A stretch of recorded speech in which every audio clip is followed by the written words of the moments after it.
Greetings YouTubers, my name is Saxena and I am basically a marine engineer. I have come to you with this video in order to demonstrate a project I made during my vacations. I am calling my project Reveronix. It's basically a main engine remote control system. For all my marine engineer friends out there, Reveronix does the same job as a NABCO or NABCO system does to the main engine of a ship. That's it. It remote controls the ship, the main engine of the ship. Now, I'll be dividing my demonstration of this project in three major parts. The first part being why have I made this project at all? What is the importance of Reveronix or any other system like this on a ship's main engine? Secondly, I'll be explaining the hardware of my project. So I'll be explaining why have I put a certain hardware, or what is the importance of the relays or whatever LCD you are able to see here.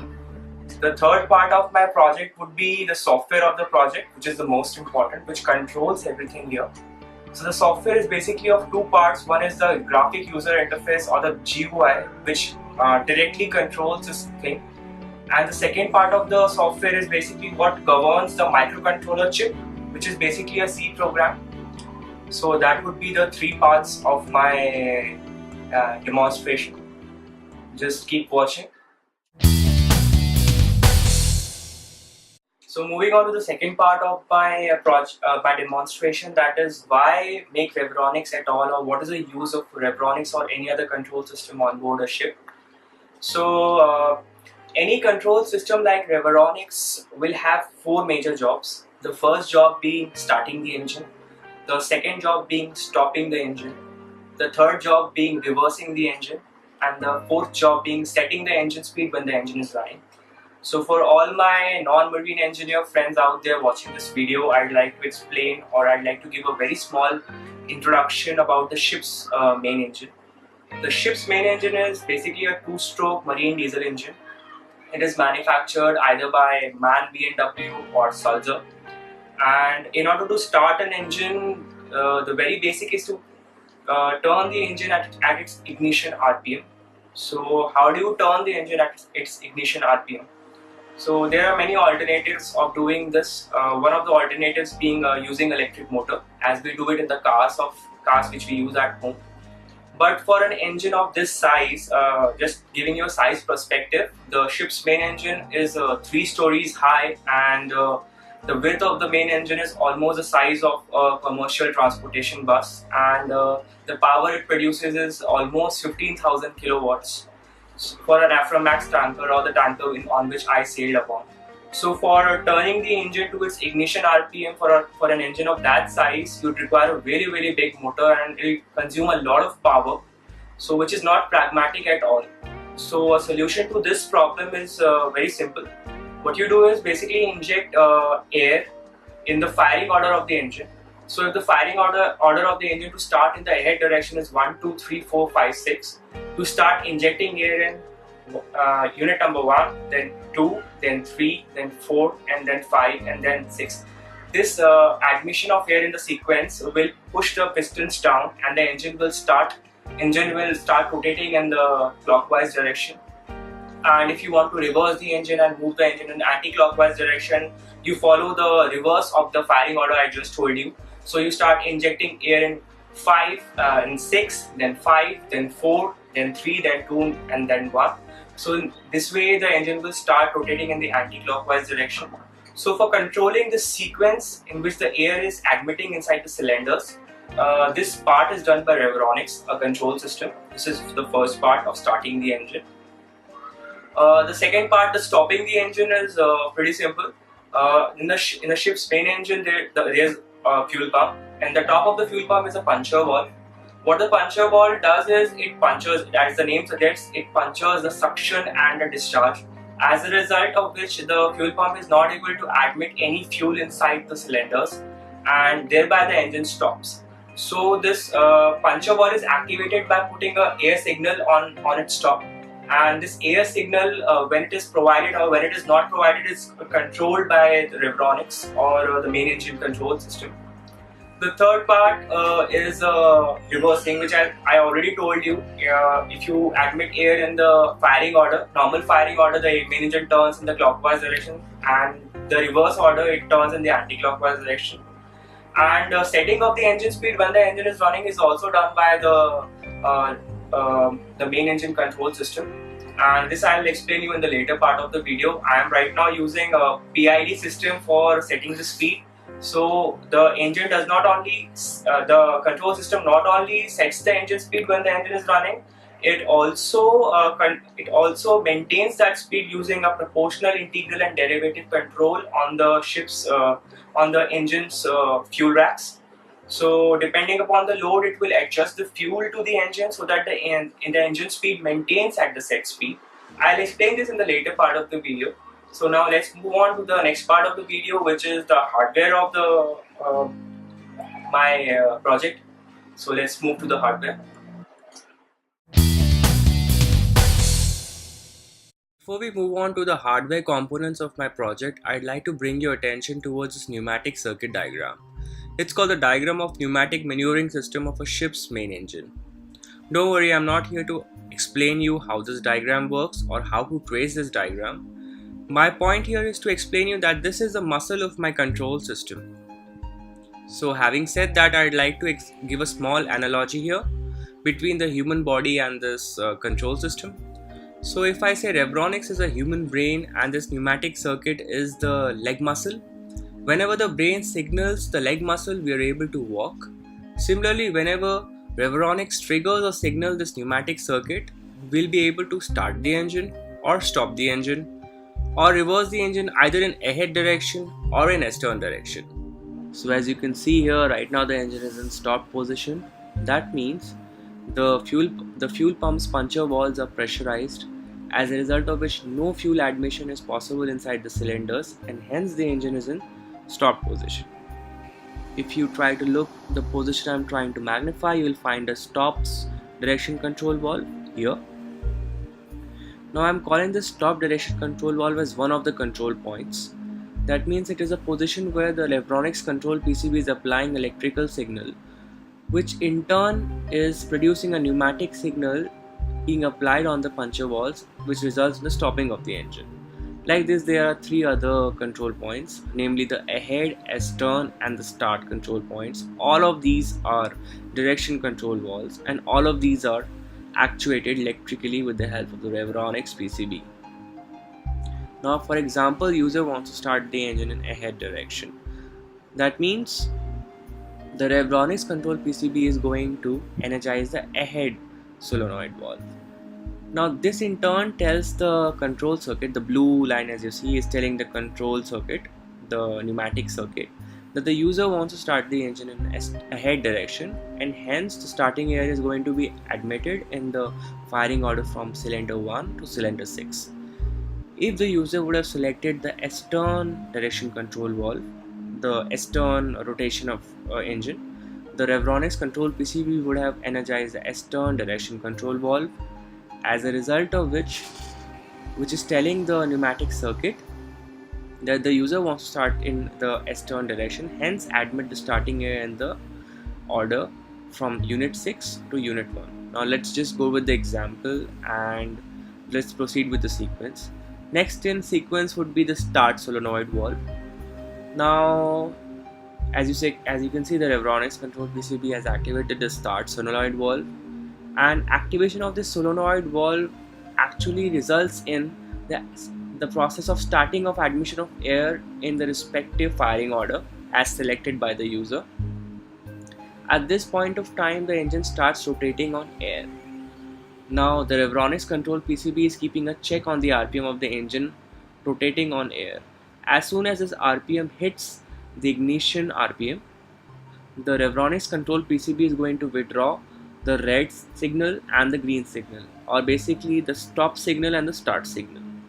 If Reveronix control PCB withdraws the stop signal, that means puncture valves are no more pressurized and now the engine can rotate on fuel. And if the Reveronix control PCB withdraws the green signal or the start signal, that means no more starting air is being admitted in the individual cylinders. Now as you can see, both the start and stop signals are withdrawn. That means the engine is turning on fuel, and secondly, there is no more admission of starting air inside the cylinders. Now MAN B&W makes it a point that whenever the engine is rotating on air, there should be no fuel admission inside the cylinder. So this part of this is being controlled by simultaneously withdrawing both start and stop signals together by the Reveronix control PCB. Now as you can see here, the ahead signal is still activated because you can see the blue line.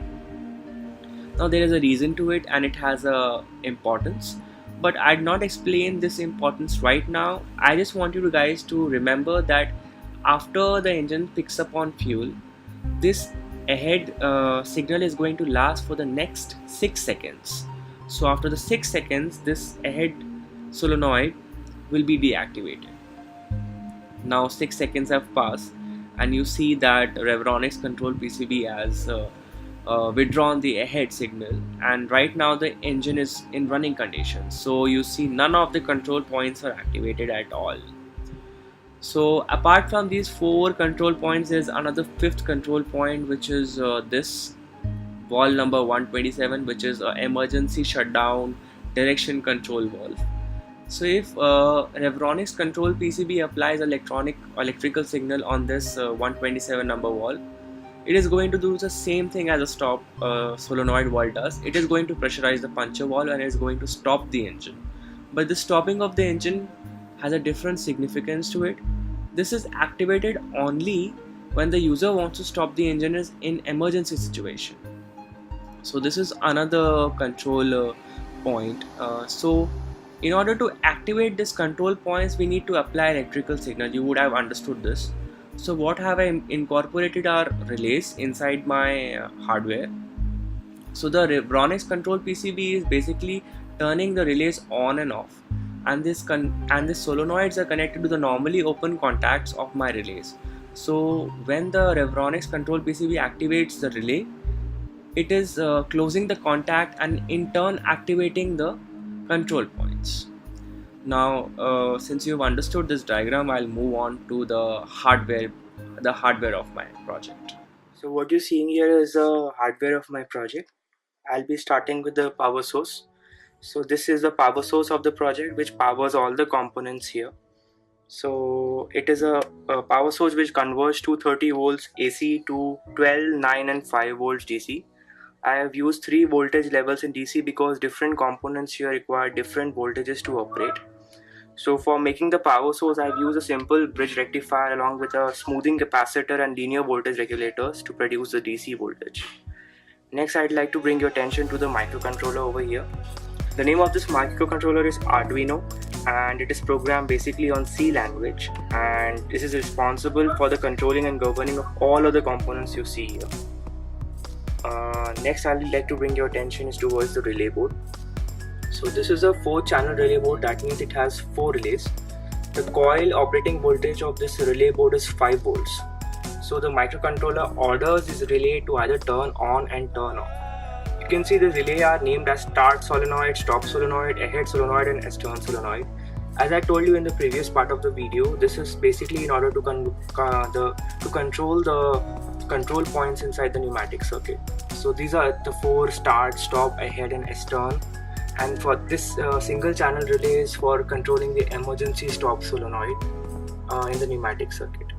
So this here, as you can see, is the distribution board. So it accepts the inputs and outputs from the microcontroller and distributes the inputs and outputs to the various components. So as you can see, these wires are coming all from the microcontroller. These are all the input I/O wires, and this is distributing to the relays, to the LCD and to the motor module. Next, I'd like to bring your attention is towards this LCD screen. So this is a 16:2 LCD screen, and it is controlled by the microcontroller. And right now, as you can see, it is showing waiting for GUI connection or waiting for graphic user interface connection. Because I have not connected my graphic user interface with the hardware right now, that is why it is showing. I'll just reset my project and see you how this functions. So I'm going to reset my project now. So as you can see right now, it's showing the name of the project and who made it, and now it is again showing waiting for GUI connection. So as and when the order is given to start, stop, this display changes depending upon what operation is happening right now. Next, I'd like to bring your attention towards this motor module. I'm calling this module is because it is not just a motor. It is a motor, the motor driver, and the IR sensor. So I'll tell you what is the use of all this. First, I'll start with the motor driver. So this circuit down, which as you can see is the motor driver. This is accepting commands from the microcontroller to turn the motor on and off, and it is basically the muscle of my microcontroller, because the microcontroller cannot power up the motor, hence it needs a amplifier to run the motor in the forward or the ahead direction, control the speed of the motor. So it is providing the required power for the motor to operate. Next is the motor, as you can see. This is the motor which I am using as my engine, my mock engine, and this motor is a 12 volt 150 rpm motor. However, I have restricted the motor's maximum speed to 100 rpm motor, as it was seen on my tanker which I sailed. The maximum rpm my tanker could reach, the tanker engine could reach, was 103 rpm. This thing on the side you see is the IR sensor. So this IR sensor basically senses the rpm of the motor. So as if you can closely see this patch over here, this is a silver patch which is here, and this silver patch, when it comes in front of the IR sensor, it reflects the IR, and it is picked up by the IR receiver sensor. So whenever this silver patch comes in contact with the IR sensor, it gives a high +5 voltage, which says the microcontroller that the wheel has turned 1 revolution. So this is how the microcontroller gets to know that the wheel has turned 1 revolution, and it calculates the time in which this 1 revolution happens. Hence, it calculates the RPM of the engine. So right now my engine is in stop condition, and as you can see, the LCD is showing waiting for GUI connection. I'm now going to demonstrate the working of my hardware. So the LCD is showing waiting for GUI connection because I haven't connected my computer yet with the hardware. I'll not be demonstrating how I will connect my hardware with the GUI for the moment. I'll be doing it in the later part of the video. But since I want to show you how the hardware works, I'm going to bring a connection with the GUI. The connection is now started. And now, as you see here, it is showing GUI connection acquired and saying that the engine is stopped and it is standby for order. So right now my connection is established and the engine is waiting for my order from the GUI to start the engine. So as you can see here on the relay board, the second LED, as you see, is glowing. So that second LED corresponds to the stop solenoid. So it is actuating electrically the stop solenoid control point. So when I give a start command from my GUI, you will be seeing that first it enables the ahead solenoid control point, and then after 2 seconds it's going to enable the start solenoid control point.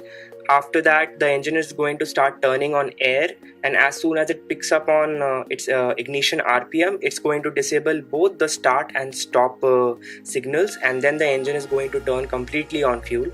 And 6 seconds after this, it is going to withdraw the ahead solenoid signal. So I'm going to give a command from my GUI to start the engine ahead direction.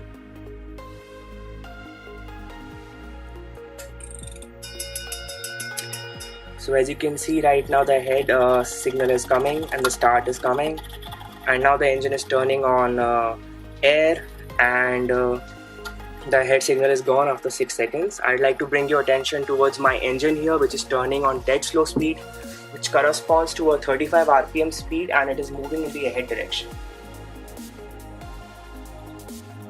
Now I'll be stopping my engine. So I have stopped my engine for the moment, and right now, if you can see the LCD over here, it's saying the engine is stopped and is again standby for order. And now I'm going to start my engine in S-turn direction. So the same process is going to be followed, but the only difference is going to be this time the S-turn solenoid control point is going to be energized. So I'm going to start my engine in the S-turn direction now.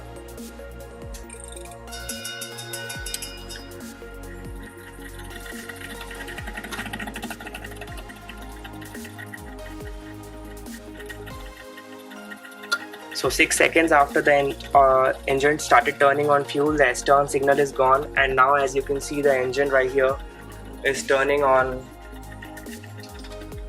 S-turn. It's turning in S-turn at an RPM of 35. Now I'm going to increase the RPM of engine in the S-turn direction, and you will see. So now the engine is turning slow S-turn, and right now the set speed, depending upon the slow S-turn order, is 52 RPM. So if you see here, look closely on the LCD panel, right now it's showing set RPM to be 52, and now if I increase my speed to full,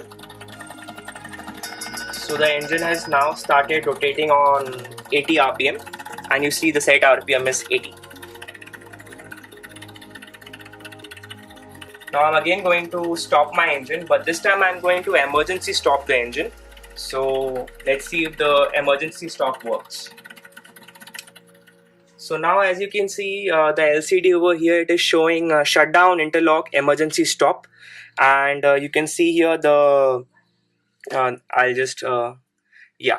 So here as you can see, the green light is glowing on the emergency stop direction control valve, or the emergency stop relay. So that means the emergency stop direction control valve is now activated, hence the puncture valves are pressurized and the engine cannot turn anymore because of absence of fuel.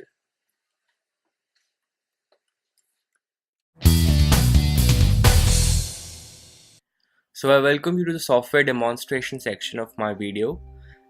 This was a graphic user interface I was talking about until now in this project, and I have used Visual Basic 6 programming language to program this graphic user interface, and there are 4 sections to this graphic user interface.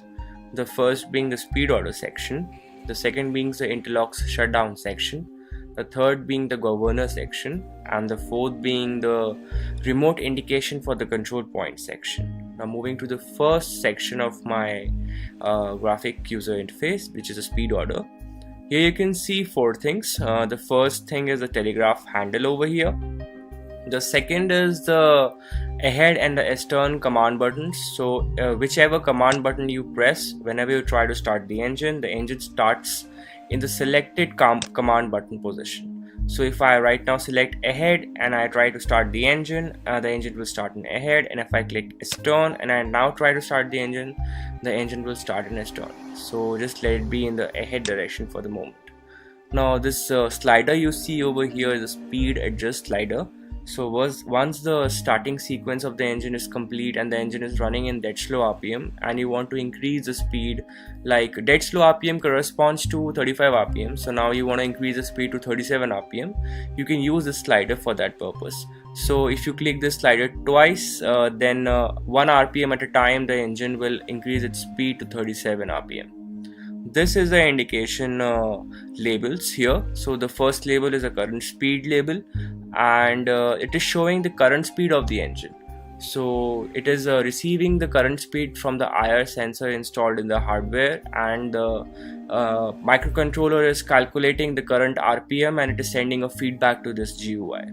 The set speed over here is a speed which you set, so the governor will try to bring the current speed and set speed to an equal level. So that speed which you have set with the help of this telegraph handle over here will be shown here. Now depending upon which command buttons you clicked over here, ahead and S-turn or S-turn, the direction is indicating which direction the engine will start if you try to start the engine. So if you click the S-turn button, you will see that it is indicating S-turn, and if you press ahead button, it is indicating ahead. Now this telegraph handle over here has various markings over it. So the first marking is stop, then it's dead slow, then it's slow, then it is half, and then it's full, and it's navigation full. And each marking corresponds to a certain engine RPM. So if I say dead slow, it corresponds to 35 RPM. If I say slow, it corresponds to 52 RPM. If I say half, it corresponds to 70 RPM. If I say full, it corresponds to 80 RPM. And any RPM above 82 will be treated as the navigation full RPM. So if I am moving at 80 RPM and I use the speed adjust slider to fine adjust speed above 82 RPM, it will automatically take this navigation order handle to navigation full order. Now moving to the second section, which is the interlocks shutdown section. So the first two labels you're seeing here, the turning gear disengaged and the auxiliary blower running, are interlocks to the engine. So by interlock I mean it is a prerequisite. So if the engine needs to start, these two interlocks must be not existent. So the turning gear must be disengaged and the auxiliary blower must be running for the engine to start. So with the help of this graphic user interface, if I simulate these two interlocks and I engage the turning gear or I stop the auxiliary blower, you will not be able to start the engine. The remaining are overspeed, main engine, lube oil, low pressure. All this are shut down, so they will activate in both the conditions. If the engine is running, the engine will be brought to a standstill or a stop position. Like for example, the engine was running and you brought the lube oil pressure below 1.5, which is the low set point for the lube oil low pressure alarm. The engine will perform a shutdown and will come down to a stop position. And if you try to start the engine at this point, the engine will not start unless and until you normalize the lube oil low pressure value back to its normal value. The engine is not going to start. Similarly with all other shutdowns you're able to see here, the same thing is applicable to all other shutdowns here. Now the third section you're seeing here is the governor section. So as I told you earlier in this video, that this project is not only able to set the engine speed to the set speed, but it will be always able to maintain the set speed, maintain the current speed to the set speed with the help of the proportional, integral and derivative control logic. And that means if you increase the load on the engine, the current speed is going to fall down, and the governor will sense this decrease in speed, and depending upon the proportional, integral, derivative logic calculations, it's going to increase the RPM, and slowly and eventually the set speed will equalize back to the current speed, and both current speed and set speed will be to an equal value.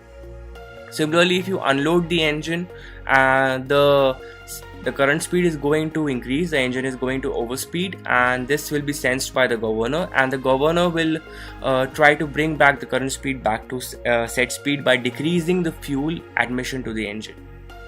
So this is what the governor does.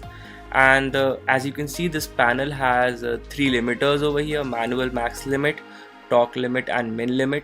I will be discussing about these limits to you in the later part of the video. You see there's a indication labels over here. The first label is corresponding to engine load. So whatever load the engine is currently running, it will be indicated in terms of percentage of the max value with here. The minimum load limit, maximum load limit and torque limit I will be explaining in the later part of the video. Now the fourth part of the video is the Reveronix signal to pneumatic circuit indicator. That is basically a remote indication of this control points.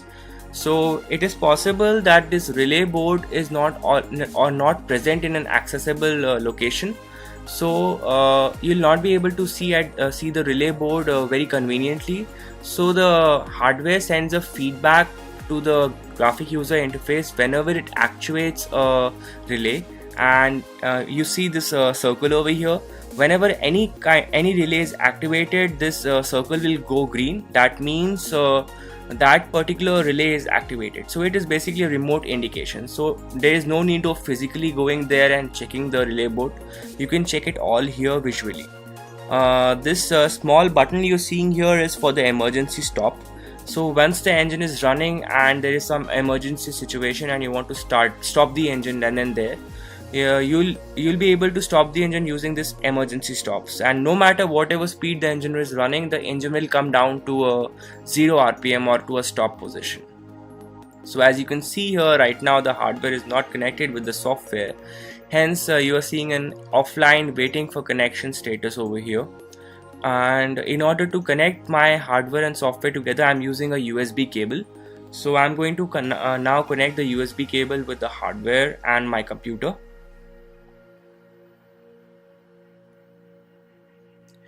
So I have connected my hardware to my computer, and now I can connect the hardware with the GUI using this tools menu. You can go there and you can see this connect control PCB option. You can just click on here, So now you can see this connection establishment is under process. Now you can see the connection is established, and as soon as the connection is established, you will see the stop solenoid indication here. So that means that this particular relay is activated, and because stop solenoid is activated, definitely the puncher valves are pressurized. So this is another indication you will be able to see here. So now I'll be telling you the basic functions of this graphic user interface, that is starting and stopping the engine. So before starting the engine, I would like to demonstrate the interlock I just told you about. So what I'm planning to do is I'm going to engage the turning gear, and I'm then going to try and start the engine. So as per the interlock, the engine should not start. So for engaging the turning gear, you go on the tools menu and you select the interlock's alarm simulator. Here it is asking you which alarm you want to simulate. So I'm going to go in here and select the turning gear engaged alarm. The turning gear engaged interlock, and you see the status here is saying disengaged. So what I'm going to do is I'm going to select engaged, and then I'm going to press this execute simulation button. So as soon as I press this execute simulation button, you're able to see this red light over here. That means that the turning gear is engaged and this interlock is in action. So now when I try to start the engine should not start. So now let's try and start the engine. In order to start the engine, I will put this telegraph handle to dead slow. So as you can see, the engine did not start because the interlock is existent, and in order to start the engine, first I'll bring the telegraph back to stop. Now I'm going to go on this window, and I'm going to say reset alarm. So this will re-disengage the turning gear, and the turning gear will be in disengaged position, and the alarm should go. So now you see there is no alarm here, so the turning gear is in disengaged condition. As there is no alarm, there is no interlock, and now I should be able to start the engine. So let's see if we can start the engine or not. So I put the telegraph on dead slow. Now you can see that the remote indicators are working, and whichever relays are active, those are shown with a green light. So right now the ahead relay was active and it is gone now. So now the engine is turning on fuel at a speed of 35 rpm at a dead slow rpm. So what I'm going to do is I'm going to increase the speed now. So as you can see, the set speed right now at half is 70 rpm and the current speed is almost 70 rpm. It will take some time to stabilize, but it's not hunting much, so it is acceptable. And now what I'm trying to do is I'm going to simulate a main engine lube oil low pressure alarm. So for doing that, same thing, we go back to the interlocks alarm simulator, and I'm going to select the main engine lube oil low pressure. Now here it is showing that the current value is 3.5 and the minimum value for the shutdown to happen is 1.5. So what I'm going to do is I'm going to make this value and put 1.5 over here and say execute simulation. So as soon as I executed the simulation, you can see here that the red light has gone red, the indication has gone red, and that means that the lube oil low pressure alarm is existent now and it has caused the engine to shut down. You can see here that the stop solenoid is active now, and because of this the engine has stopped. And if you see on the LCD display, it's showing shutdown interlock start impossible. So that means the shutdown has happened due to some alarm, and the alarm you're able to see here in the graphic user interface. So now if you want to start the engine back again, I'll bring the telegraph back to 0 to the stop position. Now if I try to start the engine and bring the telegraph to dead slow, the engine does not start. That is what is expected out of it. It does not start. So what I have to do first is I have to remove this alarm. I have to normalize the value of the lube oil pressure. So I go back to the simulator tool and I say reset alarm. So what will happen is that it is going to bring the current value back to 3.5 bars, and if you see here, the main engine low boil low pressure alarm is gone. So now I'll be able to start the engine. So now let's start the engine in S-turn direction. So I press the S-turn button and I put the telegraph to dead slow. So now as you can see, the engine has started to turn in S-turn direction. The S-turn relay is on, and 6 seconds after it's going to go away. So now it's gone away. And what I'm going to do now is I'm going to increase the speed to half a head. Now as you can see, the set speed is 70 and the current speed is also almost 70. And in order to fine adjust the speed, if I want to bring the speed to 75 rpm, I'm going to use the slider over here. So see, this set speed is increasing. I'm going to bring the set speed to 75 rpm. Now as you can see, the set speed is 75 and the current speed is also 75 rpm. Now I'm going to trigger an emergency stop. So for as I told you, this button is for triggering the emergency stop. So as soon as I press this button, the engine should stop no matter whatever RPM it was on. So as you can see here, the emergency stop solenoid indication is on. That means the emergency stop relay has been energized, and because of that the puncher valve is also pressurized. And now if I try to start the engine will not start because the emergency button is still pressed. So now I'm going to release this emergency stop button. So now if you see, this LCD is also showing that the engine is waiting for a start order. And when the emergency stop was pushed, it was showing that the emergency stop was energized. I'll just do it again.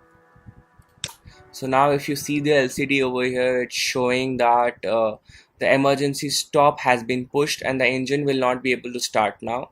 The same thing is remote indicated over here.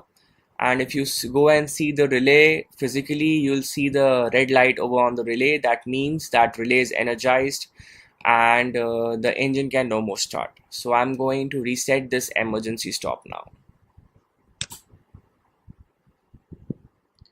So now I'm going to demonstrate something which is known as a load up or the load down program of the engine. For doing that, I'm going to start the engine. So I'm going to put the telegraph order on dead slow.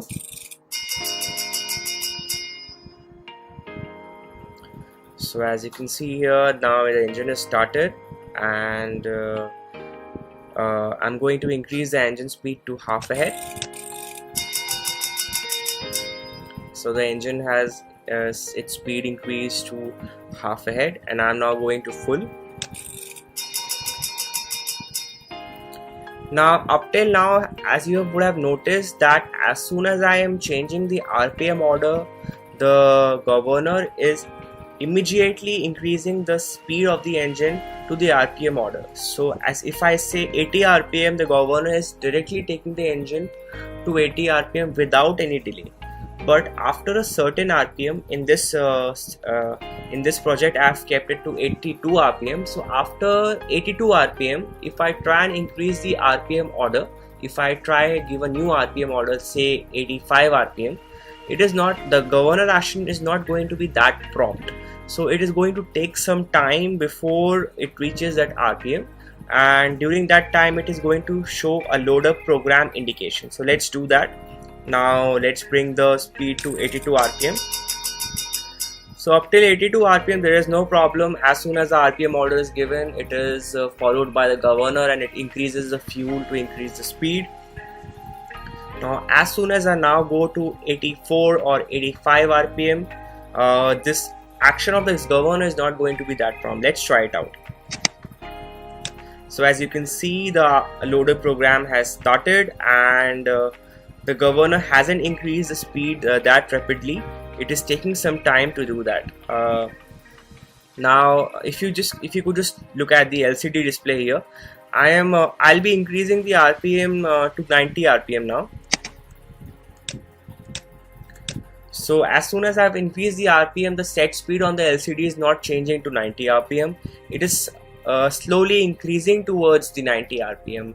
Here I have said that that for every increase in 1 RPM it will take 5 seconds. So I can change that from here. I can go here in tools and I can say load program, and I can adjust the load down or load up per RPM time. So it is right now 5 RPM. Let us make it 10 RPM. So now here it's asking password.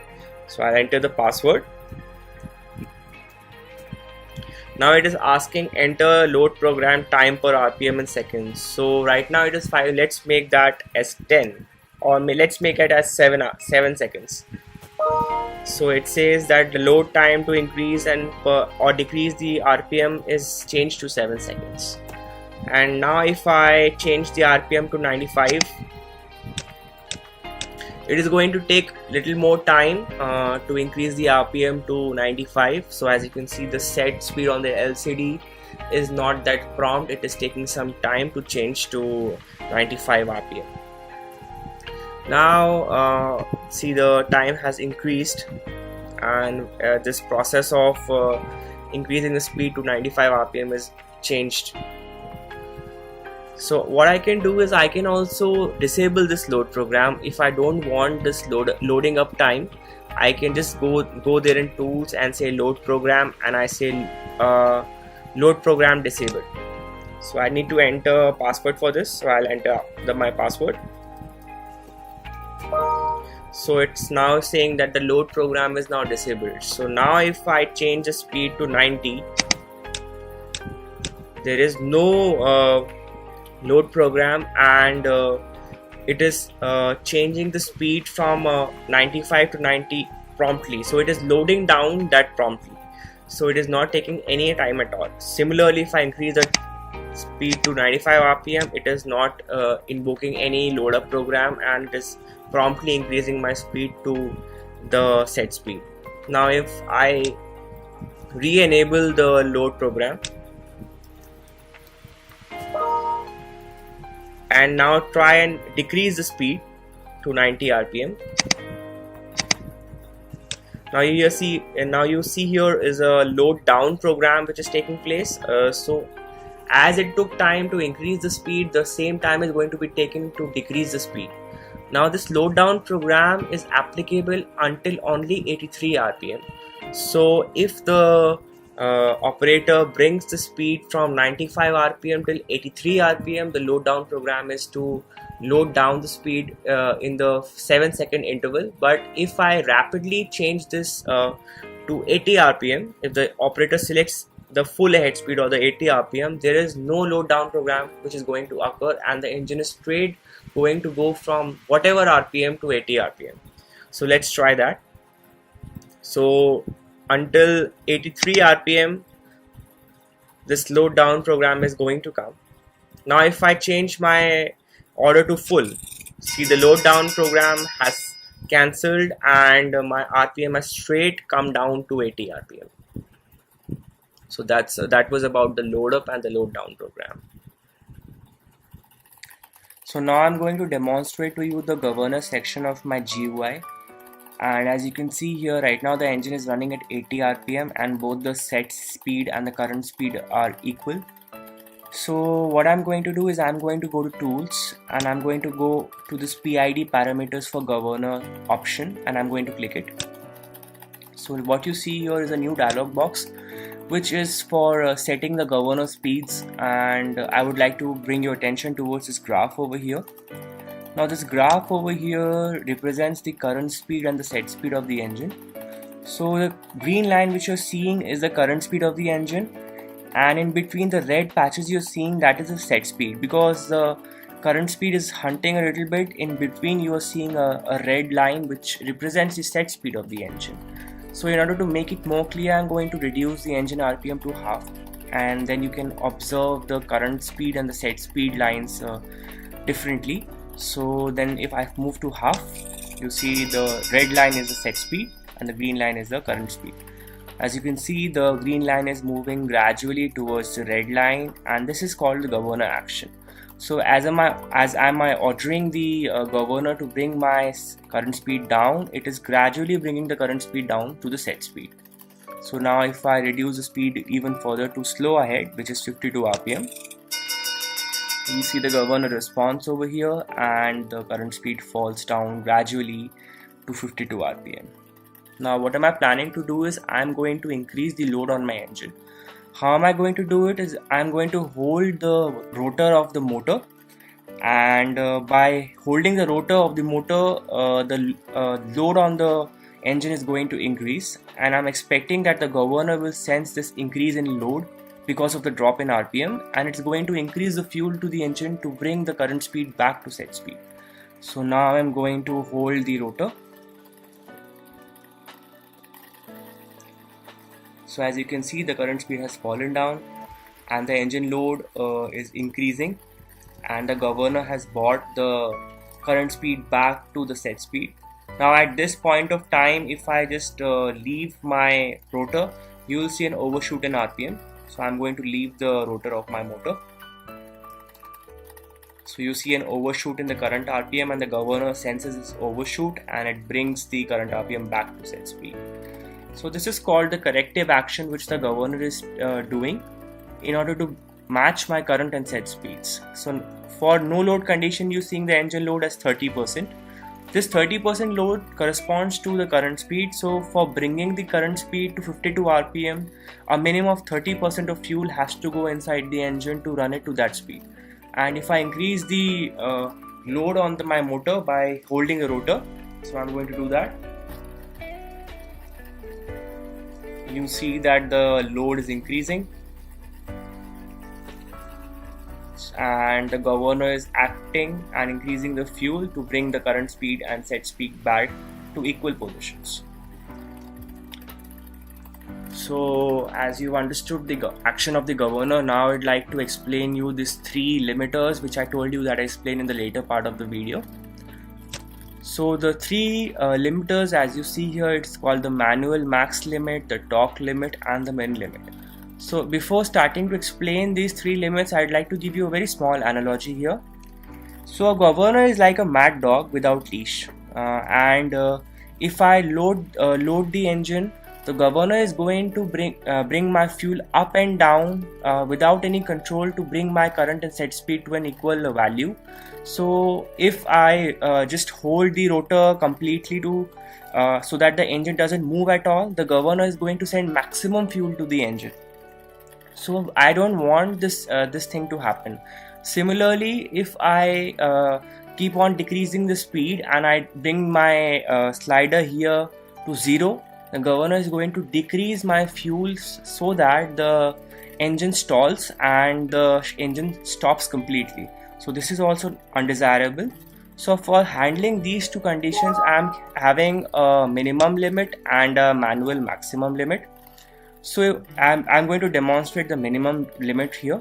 So what am I going to do is I'm going to decrease the speed of the engine. So now I've put it to dead slow RPM. And now as you can see, the engine RPM is 34, 35, and I'm going to start decreasing it even further. So it's 32, 31, 30, 29, 28, 27, 26, 25, 24, 23, 22, and as you can see there's a red indication on the minimum limiter coming here. I'm going to decrease the speed even further. So I'm going to bring it to 15 rpm. Now as you can see here, even my set speed is at 15 rpm, my current speed is not dropping to 15 rpm. There is a minimum limit coming over here. So by this minimum limit, I mean to say that the engine is not stalling. So even if the user, the operator has brought the minimum limit, the minimum speed to 15 rpm, the engine doesn't stall, and if I decrease the speed even further, you will see the current speed is not changing. So this is a safety feature of the governor. It is preventing the engine against stall. So now in order to demonstrate the manual max limit, I'm going to increase the speed of the engine. So let me increase the speed of the engine to full head first.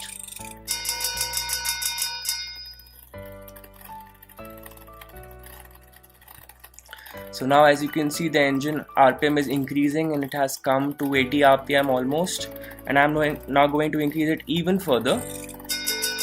So just in order to speed up, I will cancel the load limits. I don't want the load limits to come right now. So I'm going to go to load program. I'm going to say load program disabled. I'm going to enter the password, and the load limits have been disabled.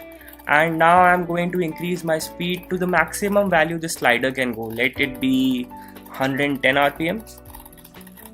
So the engine speed is increasing, and if you can see here, the engine load is also increasing.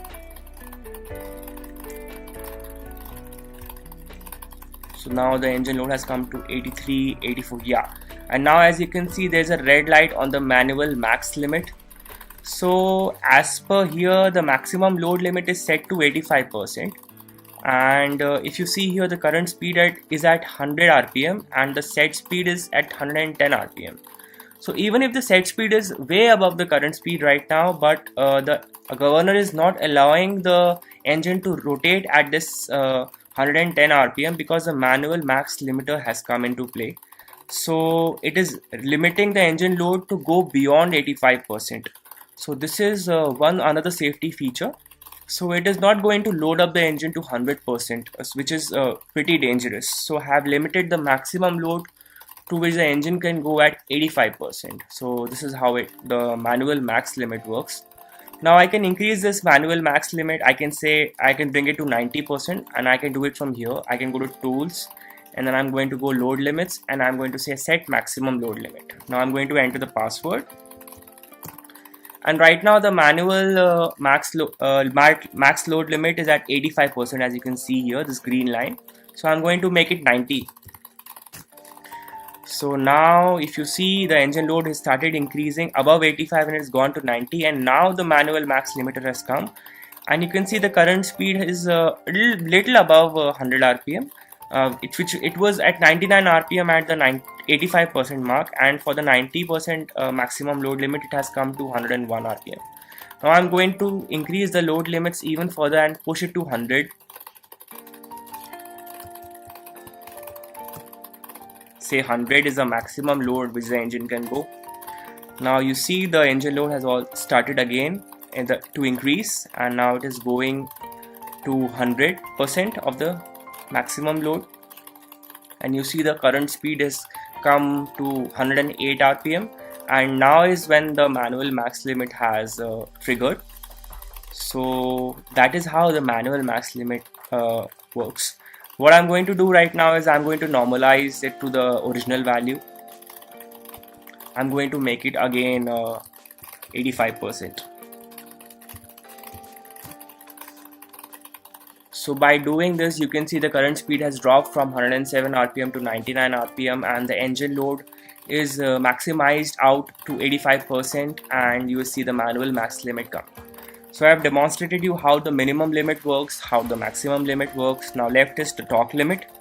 So there's something known as engine load diagram, and it says that for a particular RPM, there's a maximum amount of fuel which can enter inside the cylinder. So if I say the current RPM current set speed is at 110, I'm going to reduce this current set speed to 80 RPM. So now as you can see, the engine load has started to drop down and the current speed is also starting to drop down. And you're seeing this label over here, it is saying torque limit maximum load 62%. So what this means basically is for an RPM of 80, I cannot go load beyond 62%. So right now my engine load is 50%, but if I start holding the rotor of this motor, which is in the hardware, and I start increasing engine load, the engine load cannot exceed 62%. So let's try it out, and let's start holding the rotor. As you can see, the engine load has started to increase and the current RPM is dropping.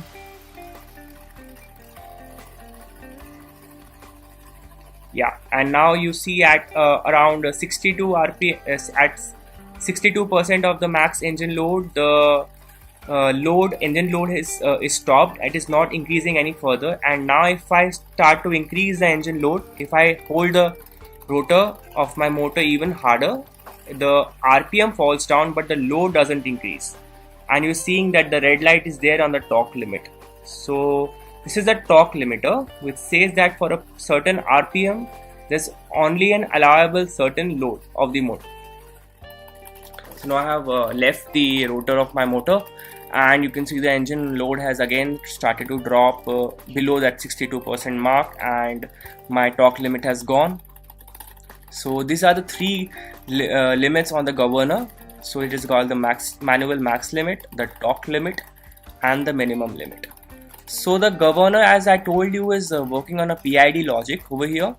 So if I open this PID parameters for governor here, you will be able to see these three settings.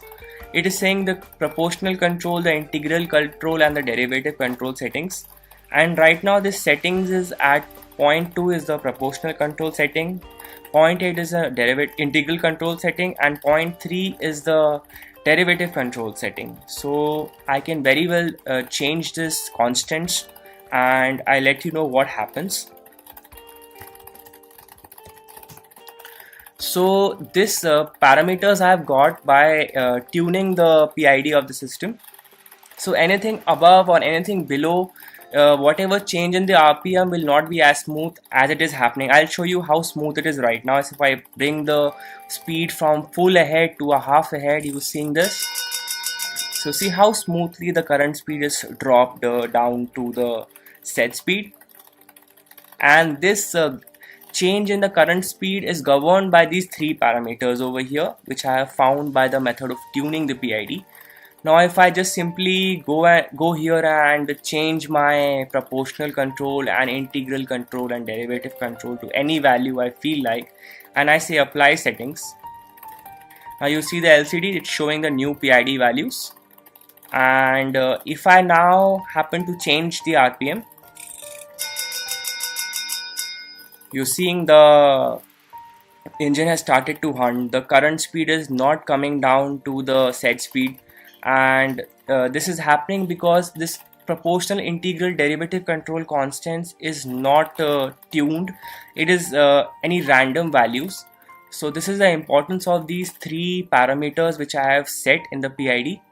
So now in order to normalize this hunting, what I'm going to do is I'm going to press defaults. So it has got the sliders back to 0.2, 0.8, 0.3 of KP, KI and KD, and I'm going to apply the settings. So as you can see, the LCD is showing the new parameters for the PID, and you're seeing the current RPM has now started to stabilize with the set speed.